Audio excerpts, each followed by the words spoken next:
Hi friends, welcome to our channel gossip Galaxy Telugu. ఇవాళ మనం చెప్పుకోబోయే ట్రైలర్ రివ్యూ సంక్రాంతికి వస్తున్నాం. విక్టరీ వెంకటేష్, అనిల్ రావుపూడి, దిల్ రాజు, ఐశ్వర్య రాజేష్, ఇంకా మయనాక్షి చౌదరి. సో ట్రైలర్ చూశాక నా ఒపీనియన్, ఇది కొంచెం దూకుడు సినిమా కాపీ కొట్టారు అనిపిస్తుంది. ఎస్పెషల్గా స్టార్టింగ్లో ఒక 2-3 షార్ట్స్ పడతాయి వెంకటేష్ అంటే గన్ పట్టుకొని, సేమ్ దూకుడులో ఉన్న షార్ట్స్ లెక్క తీశారు.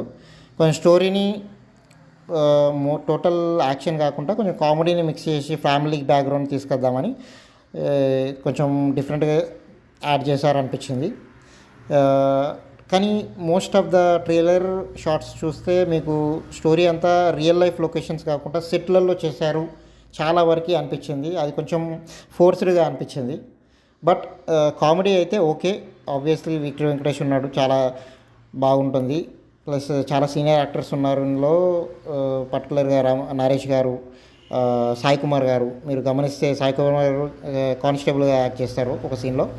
సో చాలా మంచి సీనియర్ యాక్టర్స్ ప్లస్ జూనియర్ యాక్టర్స్ని మిక్స్తో వచ్చే సినిమా అనిపిస్తుంది. ఈ సంక్రాంతికి ప్రాపర్ ఫన్ ఎలిమెంట్స్తో కూడిన సినిమా ఇదే కావచ్చు. టోటల్గా out and out fun, comedy అవన్నీ ఎక్స్పెక్ట్ చేయొచ్చు.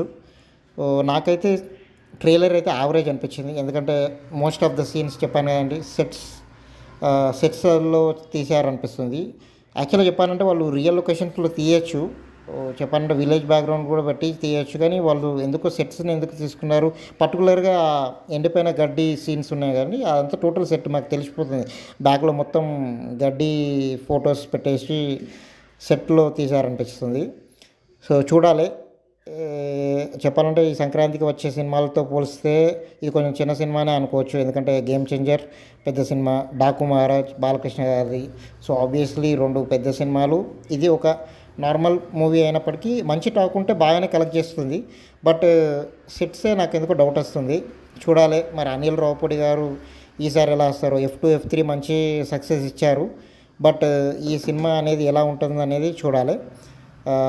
విక్టరీ వెంకటేష్కి మంచి సినిమా కావాలని కోరుకుంటాము. ఎందుకంటే ఆయన ఎప్పుడు చాలా మంచి సినిమాసే చేస్తారు, చాలా మంచి హ్యూమన్ బీయింగ్ కూడా. సో చూద్దాం.